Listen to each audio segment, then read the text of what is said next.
Well, hello and welcome back to the Girlfriend Doctor Show. We are full on in the midst of fall and in the holiday seasons quickly approaching. And this is a time where grief can overcome us in certain many ways. There can be grief of the celebrations, getting together, of times past, the empty seats at our tables. And this is an important area that I really want to discuss during this time and talking about emotions. And I have as a guest today on the Girlfriend Doctor Show, Kris Carr, and she recently wrote, "I'm Not a Morning Person."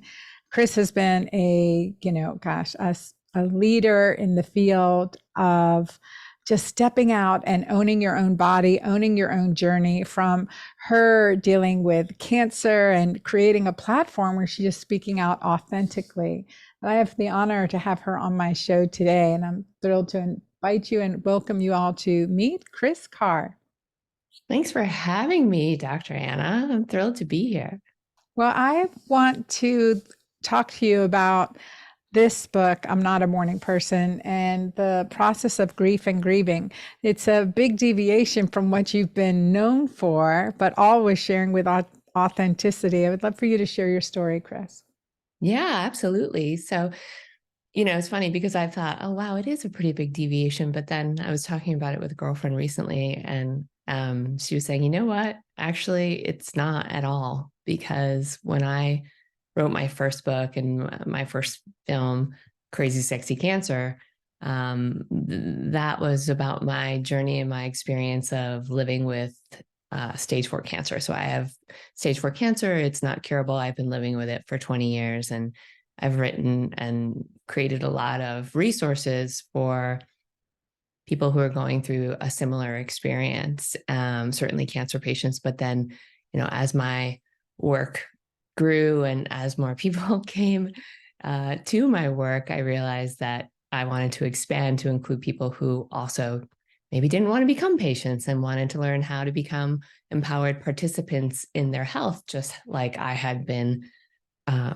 showing and sharing for how cancer patients could do that. And so, but when you think about the origins of what I started and when I started it and why I started it, grief, it was about supporting people in their grief and in transition and in change. Just like I had to figure out how to support myself in that as well. So I think maybe with this book, I'm shining a light, a laser at this very specific experience of braving loss. And also the subtitle is Braving Loss, Grief, and the Big Messy Emotions That Happen When Life Falls Apart. So it's kind of like a what to expect when you're not expecting the rug to be pulled out from under you, which is what every single one of us will face in our lifetime, not only mentally, but physically, and how it also affects us, maybe even spiritually. And yet, like cancer, this is a topic that few people talk about. Yes, that is so true. That is so true. When you write about in the book, you experienced unexpected emotions.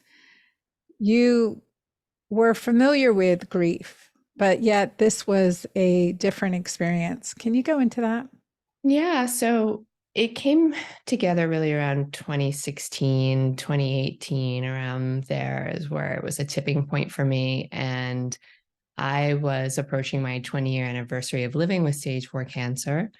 And even though I created a beautiful life that I'm very happy that I get the opportunity to live, there is a lot of residual pain and grief and sadness for aspects of my life that I wasn't able to live as a result of having cancer, especially cancer for that many decades.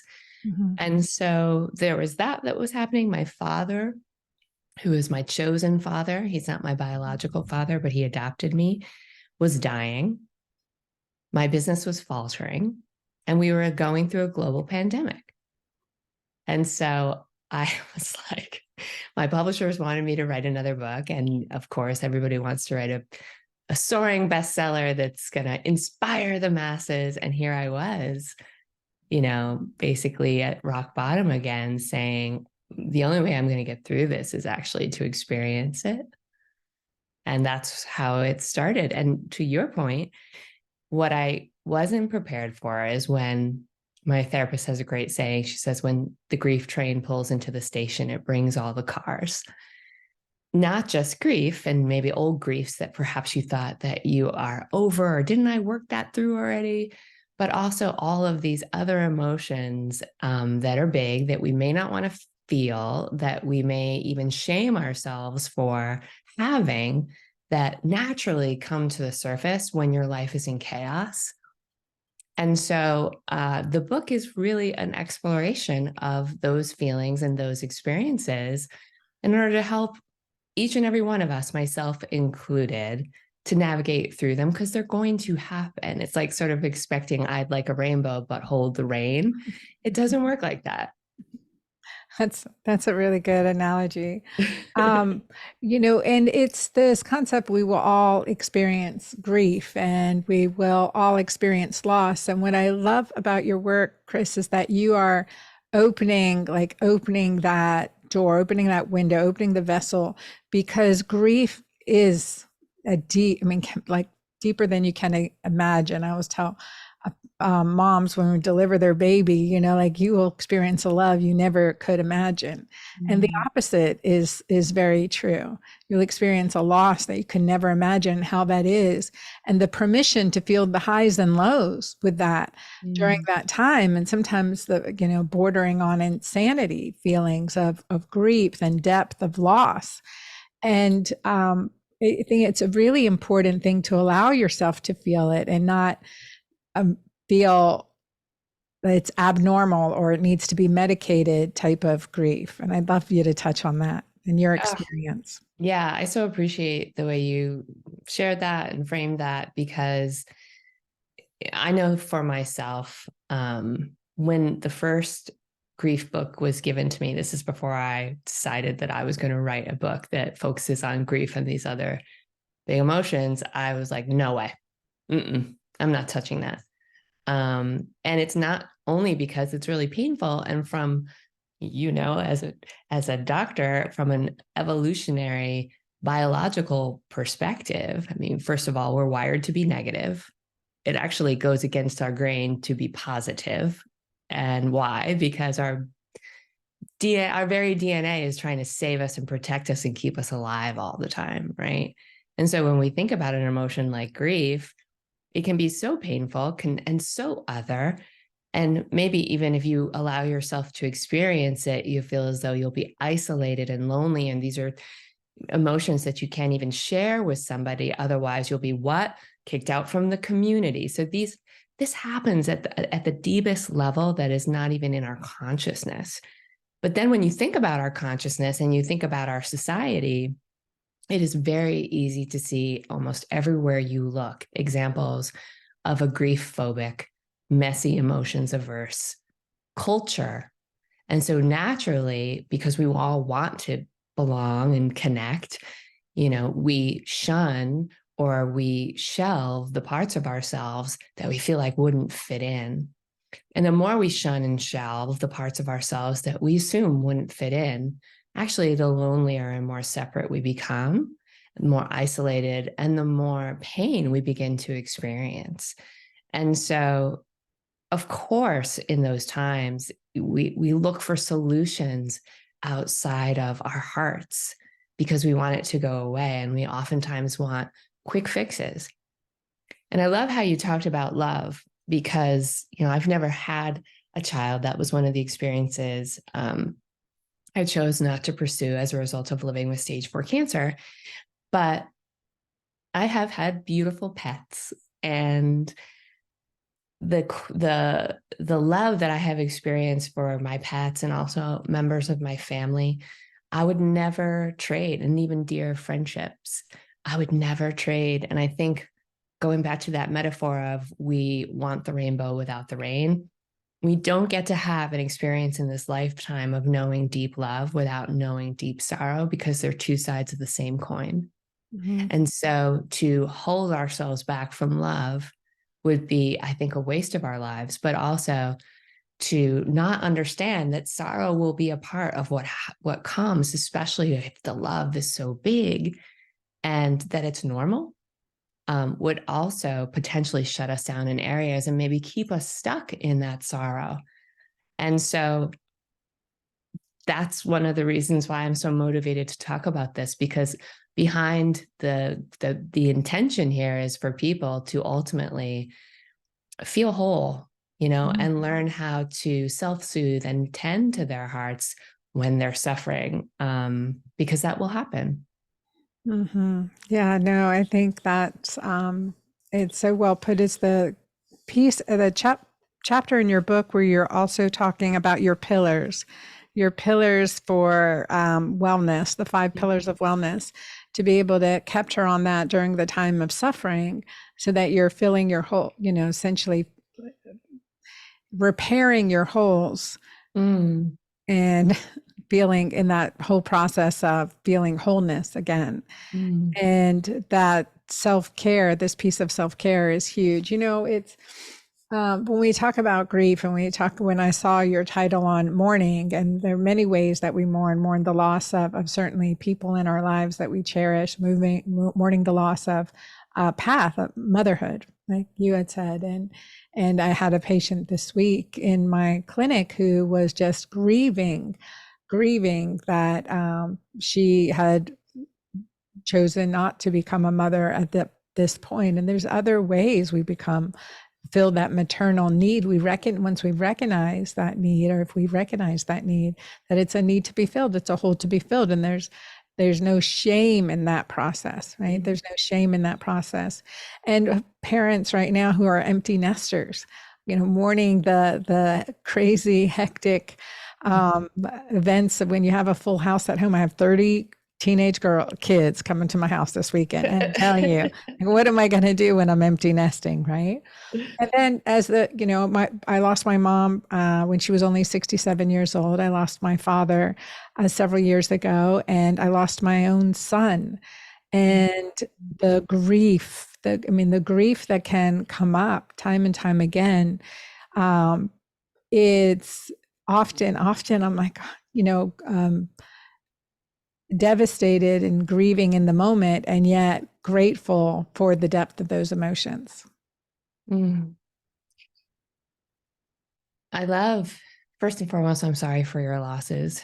Thank you. And I'm so grateful that you're willing to share them, because especially you having such a powerful platform, I really truly believe the more we are honest with each other and willing to say, oh, this is what's behind the mask, the closer we get, and the more we give ourselves permission to truly be ourselves and not see each other as other, and certainly not see ourselves as other or deficient in some way.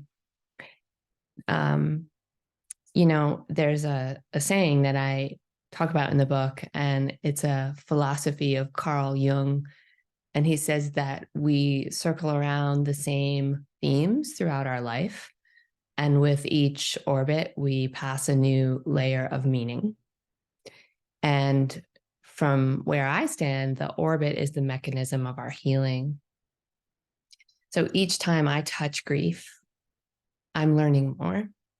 I'm experiencing it in a different way. It may catch my breath as if it did the first day that the moment happened. More often, it's softer and different, and it takes a different shape and a different form. And as I'm more willing to even just acknowledge the orbit, allow the orbit, accept the orbit, not run from the orbit, reject the orbit, turn on myself, because here I am again. The more I see it almost like, here's the wave, and the wave passes and the water recedes. It doesn't go away, though. And I think because we live in a society, it's very black and white. And even when you think about the way people talk about cancer patients, there's winners and there's losers, right? And so because it doesn't go away, I think that many of us turn on ourselves as if there's something wrong with us. And so I will never feel the hole in my heart where specifically, I talk a lot about my dad in this book, where that hole in my heart that came from losing him. But what I can do, and what I've chosen to do, is to create new memories and new moments and new joys and new experiences and new adventures around that hole. So both can exist. But if one isn't completely fixed, right? Again, living in a society that feels as though if something's broken, it must be fixed. Thinking that if something has to be fixed is part of, I think, what keeps us stuck. And people have such a hard time sometimes with the word acceptance, which I have to be honest with you, I did too for quite some time.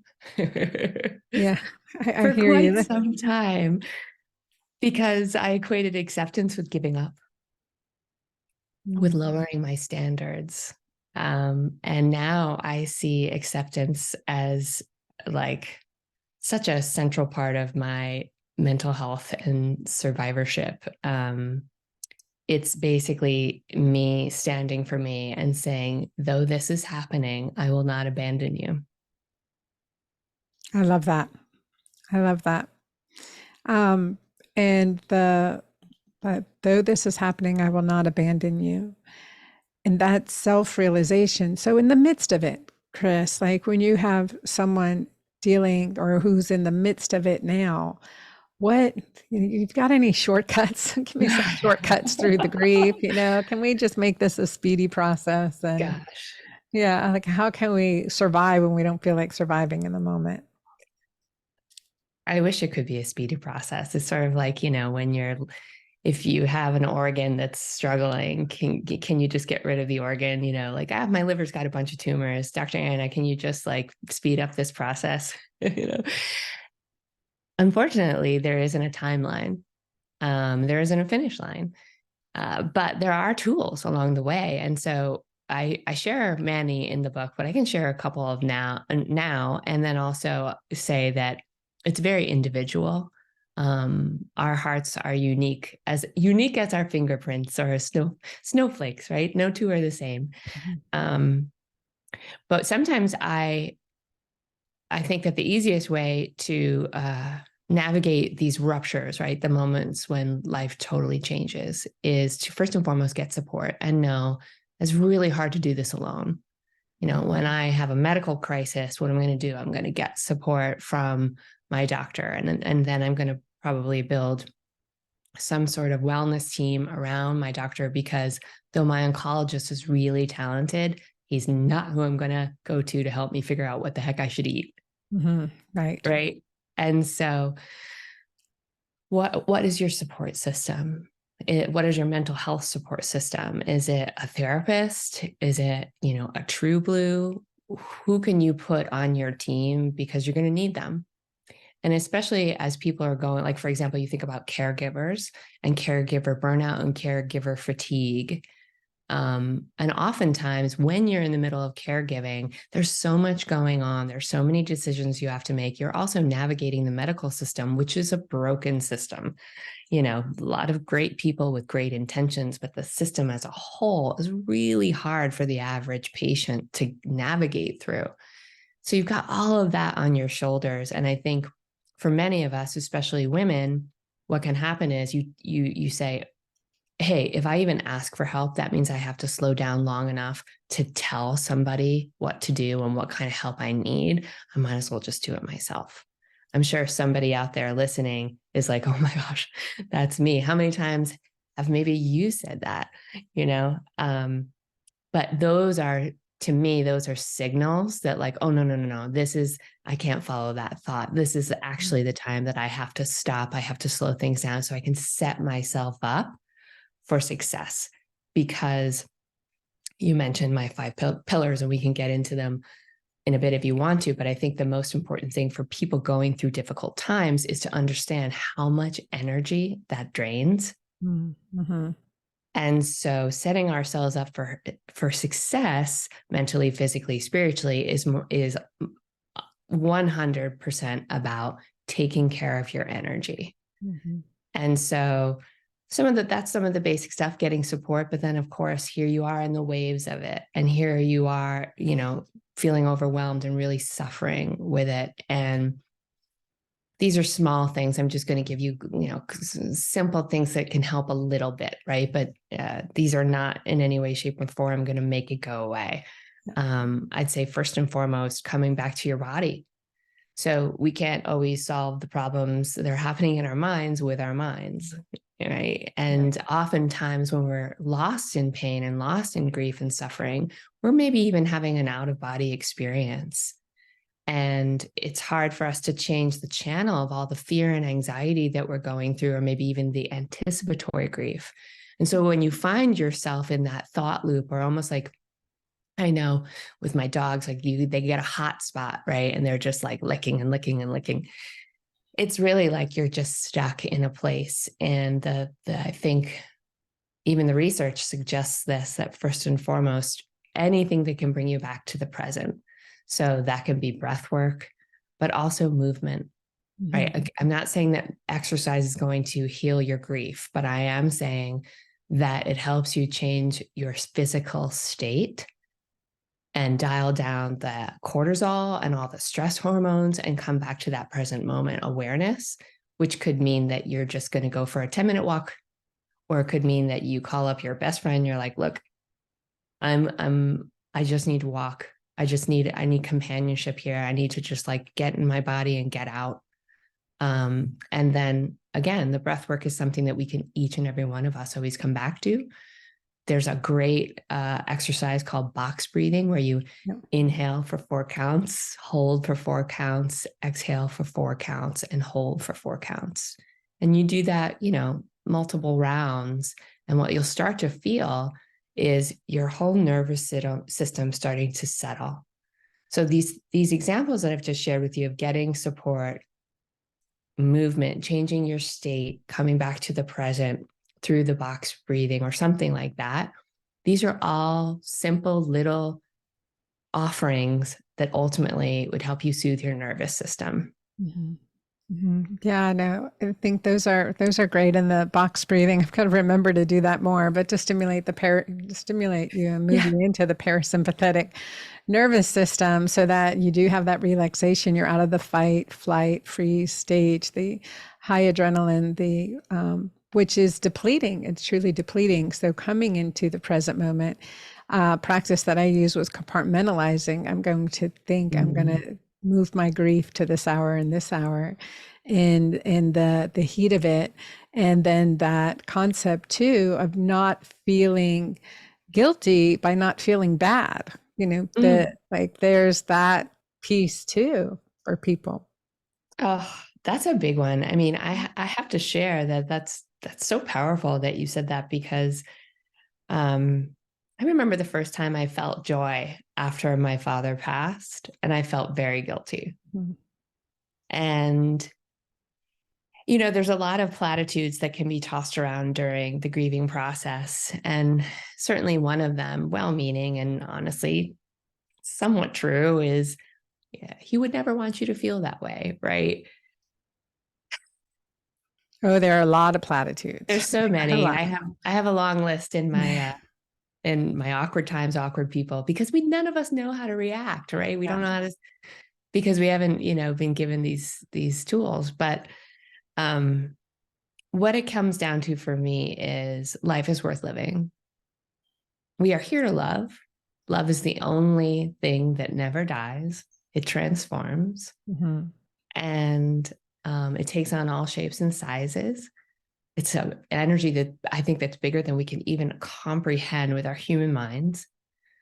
And with that in mind, if that's one of the reasons why we're here, is to live fully and experience, express, and share love, then allowing ourselves to return to joy is part of our medicine. As you said, the parasympathetic nervous system, but also, all of the biological hormones and all of the things that you know so well that happen when we are in joy.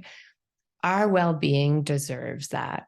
Our physical sovereignty, individual self deserves that. Outside of all of our relationships, we deserve to feel that joy, that peace, that love, while we still have the opportunity to be alive. And so even if we hold that as a North Star, or even consider what I'm saying, I think in those moments where we might feel the guilt or the shame or whatever it is that we're feeling, all of which are normal, we can say, I understand. That makes sense. And I love you. And it's okay. Right? As opposed to hooking into that thought and then starting to believe it, right? We want to be very thoughtful about which thoughts we believe and which ones we don't. I think being very aware of what is truth, what do we know to be true right now in this moment, and to be able to shift the physiology. This is, I mean, it's such a big topic, and there are times when we're in it and the unsure how to navigate. You're in the middle of a storm and you're on a very rocky terrain or whatever it may be that feels difficult during the moments. But it's also knowing from my experiences, allowing that experience and not shutting it back down, not hiding from it, or like medicating or drinking or whatever that can feel like, okay, I've got to fill this bucket full of holes. That's my spirit. And instead, it's really focusing on, remembering all that love. That love is energy, transmuting energy, and that energy is, ongoing, right? Energy is always here. So that love is energy, and energy never dies. And that was a powerful realization to me to lean into in times of some of the deepest grief. It doesn't soothe the physical needs, the loss of the physical contact or connection, but it's on that spiritual transmuting into that spiritual connection with the things that we love, focusing on the moments we love, not the not as much into the moments of pain with the loss. So redirecting that, because as you mentioned at the beginning of this interview, it's our tendency to be negative and not be positive, to go against the grain, to, allow the experience to transmute and to bring people together, ideally in this situation. So please tell our audience, about a little bit more about your book, and then where they can get it from. Yeah, absolutely. Before I do that, can I share one thing? Because you mentioned the holidays coming up. Yes. I want to share a couple of very short, brief things with you, because maybe somebody out there wouldn't benefit from this. So, when my dad first passed, I remember the empty chair at the table. We spend all of our family holidays together, everybody's birthday together. And we started to take a tiny little beautiful shot glass, and we'd make sure that there was a little wine in it for dad, and his chair was still there. And at first that caused a lot of tears. And now it's such a part of our life. Like when my book came out, my family and I celebrated, and we went out to a restaurant, and there was the chair, and we ordered a little glass of wine for him. And the waiter's like, for who? I'm like, just bring the wine, Or, for example, we made these beautiful cards. My family and I have a tradition where we call it the pick of the day. And so we'll send pictures around from our days. And we've been doing this for years, and they're not great pictures. Some of them are ridiculous. I love that idea. And so I went back and I grabbed all the pictures that my dad had sent over the years of the pick of the days with the little sayings that he would say. And we made this beautiful card deck. And so even right before this interview with you, I picked a card, right? So this beautiful picture on the water, and on the back it says, make it a great day. Right. And so I share this because each and every one of us can create rituals in our lives and in our holidays and in our gatherings and our family traditions that can still be inclusive of the people that we've lost. And to your point, to lean into the wonderful memories and the funny stories, and the, oh my God, he would have been so obnoxious over that thing, or whatever it is, we can still go to those places. But when we're locked in grief and we're locked in fear and loss, it's very hard to still live in that celebratory place, even though the person is no longer in physical form. So I just wanted to share a couple of those rituals because at the Love top, it. you mentioned the holidays. My book is everywhere books are sold. And it, of course, talks about grief and loss, but there's a lot of conversation around shame and anger. And again, some of those other big emotions that for me were very surprising, like, whoa, I didn't know that was coming. And whew, what is that all about? And I think the goal of the book is to really help people become more emotionally literate and understand that our emotions are information.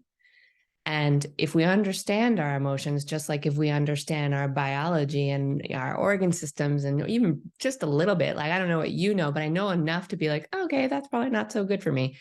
Right. But if we can understand our emotions and think about them as information, then naturally we become a little bit more curious about them and we want to learn how to care for them. And that is the goal, caring for our emotions, caring for ourselves. Yeah, no, thank you. I think caring for our emotions, honoring them, expressing them, and sharing them, and whatever they may be. Maybe it'd be, I wish I had forgiven him while he was alive, or what the situation may be, or I wish we had this conversation. I wish if only, right? Like all Yeah. of those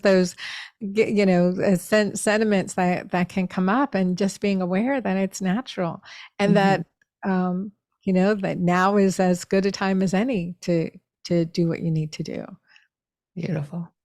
Yeah. So thank you so much, Kris, for being here on the Girlfriend Doctor Show. I know we always get questions and comments, and I have such a lovely community that dealing with all stages, of course, all stages of life, all stages of grief with life, right? And all stages of joy. And so touching in on this topic at this time of year is really special. Thanks for doing your work, and looking forward to sharing it, continuing to share it with others. It's Thanks for beautiful. having me. You're very welcome. Thank you. I think as we enter in the holidays and we are thinking about that empty chair at the table, I do love the idea of honoring it, to make within your celebrations a celebration, a recognition of the ones you've loved, their lives past, and maybe it's a candle. For me, it's that. It's like it is setting a candle. It is setting out a drink. It is remembering to um, include them in grace, in our prayer before we eat, and to just keep that a tradition that they may have seeded in you alive. For me as a mom, and not having my grandmoms, uh, ever knowing my grandparents, and having my um, daughters having just Amanda, rarely knowing her grandmother. And so trying to keep their spirits alive in my children's life has been a process for me, remembering the foods that made a holiday special that they loved, or a way they greeted people, opened their home for those who didn't have somewhere to go for the holidays too, inclusive, and paying it forward, always that step forward when we come out of our grief, even just long enough to give into the life of someone else, to see someone else, to recognize maybe their grief, their loss, their love, their joy, their uniqueness, specialness, and awesomeness. And you can see that back in yourself. And it's very rewarding part of healing. So I'd love to hear any emotions that come up during this time or during this conversation, anywhere you need additional support or have questions. This topic, I told Kris after our interview, I said, it's just hard for me. It's hard for me to go there and about grieving. It's hard for me to go there on loss. I think of all I have lost, right? And then with that same, the opposite is all that I have loved, the amount of love that I've had and shared, and to really honor that. I don't ever want to lose that amidst avoiding the pain of that loss. So leaning into love, I send all of you great wishes, and this busy fall season coming into winter, that I am here with you, working on every every day working on the next better, healthier rendition of me, really working on being the best that I can be to show up for the best, to be the best for you. And I know we're in this together. Our Keto Greens community have been working alongside each other. So I'd love for you to give us, please leave a review for the Girlfriend Doctor Show. It means a lot. Those reviews bring us to up the rankings, and we can reach more people that way. So I want to thank you for doing that. Anywhere you listen to this podcast, God bless you. Until next time.